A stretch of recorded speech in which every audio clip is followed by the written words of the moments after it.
कहावत है बेगानी शादी में अब्दुल्ला दीवाना। डीसी के एलएसजी पर जीत ने आरआर और आरसीबी के फैंस को भी दीवाना बना दिया है। कैसे और क्यों करेंगे इसी पर बात। स्वागत है आपका ESPN cricket for time out Hindi में और हमारे साथ मौजूद हैं वसीम जाफर। वेलकम वसीम भाई। शुक्रिया सैयद। वसीम भाई, आप तो समझ ही गए होंगे कि बेगानी शादी में अब्दुल्ला दीवाना आरआर क्यों लिखा गया फाइनली। बिल्कुल, और बिना खेले बिल्कुल। तो कहीं ना कहीं दिल्ली ने उनको फेवर किया है और आरसीबी भी अभी गेम में बनी हुई है और उनके खुद के भी थोड़े बहुत रिमोट चांसेस बने हुए। तो बहुत अच्छा मैच खेले विदाउट अ डाउट। इस तरह से लखनऊ को हराया।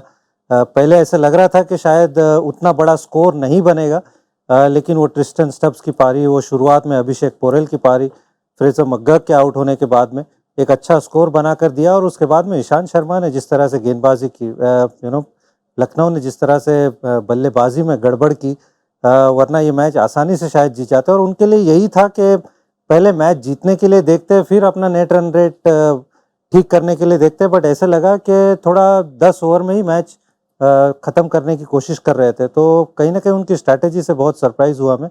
बट दिल्ली के लिए एक अच्छी चीज़ है कि अपने होम ग्राउंड पे अच्छे तरह से ये मैच फिनिश किया। बिल्कुल, और इस पूरे मैच की भी हम लोग बातचीत करें वसीम भाई, लेकिन उससे पहले पॉइंट्स टेबल देख लेते हैं। ये देखिए पॉइंट्स टेबल में क्यों लिखा गया है बगल में राजस्थान के भी। उसके अलावा अगर आप देखिए तो अब जो रोमांच हो गया वो इसलिए हुआ है कि 14 अंकों पर 3 टीम है।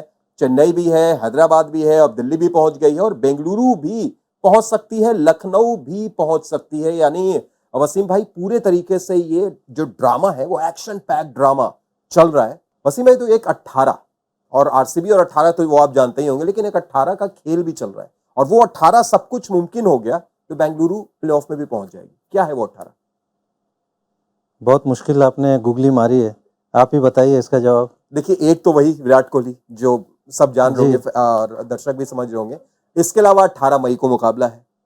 18.1 ओवर में आपको चेस करना है बेंगलुरु को, अगर आपने बैटिंग बाद में की, और अगर पहले बैटिंग की तो 18 रन से जीतना है। इन सब के साथ साथ 18 मई को आज तक बेंगलुरु आईपीएल में हारी भी नहीं। सारी चीजें देखने के बाद सीएसके फैंस तो कह रहे होंगे भाई फिर खेले हम लोग। तो बहुत अच्छे संकेत है ये आरसीबी के फैंस। ऑब्वियसली मुझे ऐसा लगा था स्टार्ट ऑफ द सीजन कि ये आरसीबी का शायद one of the worst season ये हो सकता है, क्योंकि जिस तरह से टीम खेल रही थी वो कॉम्बिनेशन नहीं बन रहा था। ग्लेन मैक्सवेल बाहर चले गए थे, लेकिन उसके बाद जो पिकअप किया है तारीफ करनी होगी कि आरसीबी ने जिस तरह से कमबैक किया है और जैसे वो कॉम्बिनेशन बनाए, उनके प्लेयर भी फॉर्म में आ गए। विल जैक्स ऑब्वियसली ने जिस तरह से वो उन्होंने कंट्रीब्यूशन किया है। विराट कोहली तो कमाल ही खेले इस सीज़न, वो कोई सरप्राइज़ नहीं है। बट जो कमबैक रहा है, किसी ने नहीं सोचा था कि शुरुआत में जिस तरह से आरसीबी खेल रही थी कि आरसीबी स्टेज में आ जाएगा, कि वो क्वालिफाई कर जाएगा। और बहुत सारी चीज़ें उनके फेवर में गई हैं। तो लगता है कि मुझे जिस तरह से चीज़ें चल रही है शायद आरसीबी क्वालिफाई हो जाएगा। बिल्कुल, और जिस तरीके से हम लोग बात कर रहे हैं वो बेगानी शादी में अब्दुल्ला दीवाने वाली चीज, दर्शक भी सोच रहे होंगे कि भाई मैच हुआ है दिल्ली का, मैच हुआ है लखनऊ का, बात बैंगलोर की हो रही है। बहरहाल वापस लौटे अगर इस मैच पर वसीम भाई, Arshad Khan out of the syllabus, या हल्के में ले लिया दिल्ली के गेंदबाजों ने, या फिर ढीली गेंदबाजी की। क्या लाजवाब बल्लेबाजी, पहला 50 है इनका अपने पूरे करियर में, चाहे वो लिस्ट ए की बात करें, T20 की बात करें। नहीं, वो जब वो मुंबई इंडियंस में थे पिछले सीजन में, तो कहा जाता था कि भैया ये बल्लेबाजी भी अच्छी करते हैं, गेंदबाजी तो करते ही है, नए गेंद से वो स्विंग कराते हैं अच्छी। लेकिन सुना भी ये था कि थोड़ी बल्लेबाजी अच्छी करते हैं, ये कभी देखने को नहीं मिला। लेकिन आज वो मौका था, टीम ऊपर से थोड़ी सी विकेटें गिर गई थी, आज आपके पास टाइम था, मौका था और उन्होंने दिखाया। बड़े अच्छे शॉट्स लगाए और जो थोड़ा सा मार्जिन कम किया, वरना एक स्टेज में ऐसे लग रहा था कि शायद सिंगल हैंडेडली हो सकता है जिता भी दे मैच को। तो इम्प्रेसिव है, क्योंकि आप चाहते हैं, जैसे हम पहले भी बात कर रहे थे, कि ये नेक्स्ट ईयर बड़ा ऑक्शन होने वाला है। अगर टीम आपको रिटेन नहीं करती है तो टीमें आपकी तरफ देखेगी अगर आप अच्छा परफॉर्मेंस करेंगे। तो उन्होंने बहुत इंप्रेस किया, जिस तरह से बल्लेबाजी की है, जिस तरह से मैं ऐसे तो नहीं कहूँगा कि दिल्ली ने थोड़ी सी हल्के में लिया होगा या फिर खराब गेंदबाजी किया। आपको तारीफ करनी होगी अरशद खान की, क्योंकि उन्होंने अच्छे शॉट लगाए कुलदीप के सामने और दूसरे अच्छे गेंदबाजों के सामने। तो बढ़िया बल्लेबाजी की है। और उससे पहले दिल्ली ने जिस हिसाब से शुरुआत की थी, एक तो अभिषेक पोरेल, इस खिलाड़ी की जितनी तारीफ की जाए कम। आए थे एक मैच में इम्पैक्ट सब के तौर पर आखिर में डेथ ओवर्स में, और उसके बाद फिर ऐसी बल्लेबाजी उनकी रही कि भाई पृथ्वी शॉ जैसे बल्लेबाज को बाहर करके आपने आगे बढ़ाया, उन्होंने प्लेटफॉर्म सेट किया और फिर खत्म किया ट्रिस्टन स्टब्स ने वो 57 रन 25 गेंद, शायद टर्निंग पॉइंट वसीम भाई इस मैच का। बिल्कुल, आई मीन जैसे हमने बात की थी फ्रेजर मग्गक तो पहले ओवर में ही आउट हो गए थे, वो एक बड़ा झटका था क्योंकि वही उनको आतिशी शुरुआत दे रहे थे फ्रेजर मग्गक। लेकिन अभिषेक पोरेल ने वो कमी पूरी की, पावर प्ले में 70 प्लस रन बना दिए। अभिषेक पोरेल ने कमाल की कंसिस्टेंसी इस सीज़न दिखाई इस युवा खिलाड़ी ने। और जैसे आपने ठीक कहा कि पृथ्वी शॉ को उन्होंने बाहर बिठा के रखा हुआ है और एक के बाद एक अच्छी इनिंग खेलते जा रहे हैं। और इससे पहले हमने 7-8 नंबर पे उनको देखा था कि वो इम्पैक्ट सब आके क्विक फायर उन्होंने 44 रन बनाए थे, तो एक अच्छी चीज़ है उनके लिए। अगेन ये एक युवा खिलाड़ी हो सकता है कि दिल्ली उनको देखे कि भैया रिटेन करने अगले सीज़न के लिए विकेट कीपिंग भी कर सकते हैं। उसके अलावा ट्रिस्टन स्टब्स तो कमाल ही बल्लेबाजी कर रहे हैं इस सीज़न में, जो कंसिस्टेंसी से उन्होंने मैच फिनिश किया और डेथ में बैटिंग की है। मुझे याद नहीं कि इस तरह किसी और ने भी किया है। हम क्लासन की बात करते हैं, बट क्लासन ने भी मुझे नहीं लगता है कि इस तरह से मैचेस फिनिश किए और टीम को उस तरह से फिनिश करवाया गेम, चाहे वो पहले बैटिंग हो या बाद में बैटिंग हो। और आप उसको देखें तो वो बाहर की गेंदों को थर्ड मैन के ऊपर मारते हैं, रिवर्स स्लैप मारते हैं, सामने छक्के मारते हैं।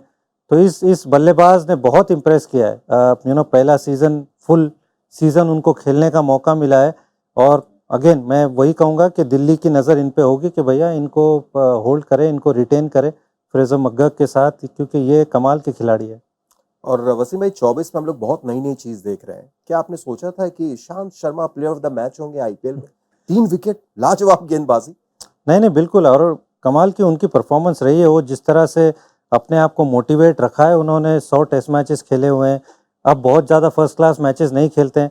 और बड़ा मुश्किल होता है कि 35 प्लस की उम्र के बाद में आप अपने आप को मोटिवेट करो, आईपीएल में आकर युवाओं के साथ में उस तरह से कंधे से कंधा मिला के खेलो। तो हैट्स ऑफ करना होगा ईशांत शर्मा के कमिटमेंट लेवल को।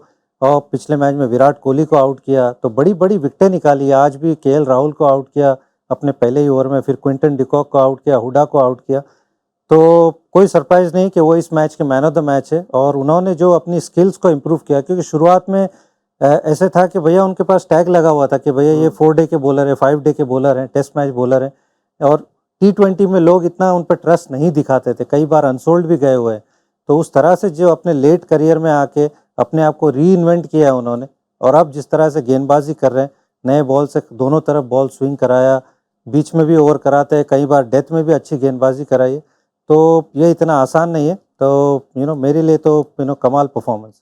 आखिर में चलते चलते अगर लखनऊ की तरफ देखें, पूरन की आज की पारी देखें, शायद ऐसा लगा होगा लखनऊ को कि थोड़ा सा और पूरन रह जाता या कोई और साथ दे देता तो लखनऊ आज इस स्टेज पे नहीं रहती कि हम लोग ये बात करते रहते कि शायद इनका सफर अगर एक मैच जीत भी जाते हैं रन रेट की वजह से खत्म है।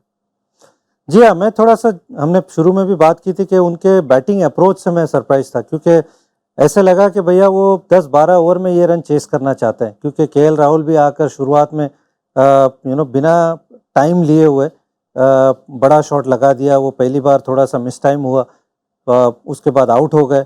उसके बाद क्विंटन डिकॉक आउट हुए, उसके बाद में स्टॉइनिस ने जिस तरह से स्टेप आउट होकर अक्षर को मारा, जब हमने उनको देखा था चेन्नई के सामने 100 बनाते हुए, तो शुरू में थोड़ा सा टाइम लिया था। उसके बाद में आयुष बदोनी भी ठीक ठाक खेल रहे थे, सामने आपके निकलस पूरन खेल रहे हैं, तो आपको थोड़ा सा साझेदारी वहाँ निभानी चाहिए थी। तो थोड़ा सा उनके अप्रोच से मैं सरप्राइज रहेगा, क्योंकि आप देखिए कि इतनी विकेटें जाने के बाद भी आप सिर्फ 18 रनों से हारे। तो अगर ऊपर से बल्लेबाजी थोड़ी ठीक होती है, आप थोड़ा टाइम लेते, क्योंकि ये विकेट अच्छी थी, ग्राउंड इतना बड़ा नहीं था और चीज़ें इतनी मुश्किल नहीं होती अगर आप थोड़ा टाइम लेते तो ऐसे लगा कि थोड़ा सा बहुत ही जल्दबाजी कर दी। अगर थोड़ा समय लेते उनके बल्लेबाज शुरू में, तो शायद ये 18-19 ओवर में मैच जीत जाते आराम से। बिल्कुल, और आखिर में चलते चलते आपने 18 वापस ले ही आए यहाँ पर। बहुत बहुत शुक्रिया वसीम भाई जुड़ने के लिए, तमाम बातचीत के लिए। तो भाई 18 का जो खेल है वो 18 मई को अब सीएसके और आरसीबी का जो मैच होगा वो तगड़ा होगा, क्योंकि जो जीतेगा वो प्लेऑफ्स में पहुंच जाएगा। दिल्ली लखनऊ अभी बाहर हुई नहीं है, लेकिन प्रैक्टिकली अगर सोचे तो शायद उनके लिए काफी मुश्किल है। लेकिन आप देखते रहिए ESPN क्रिक इन्फो टाइम आउट हिंदी।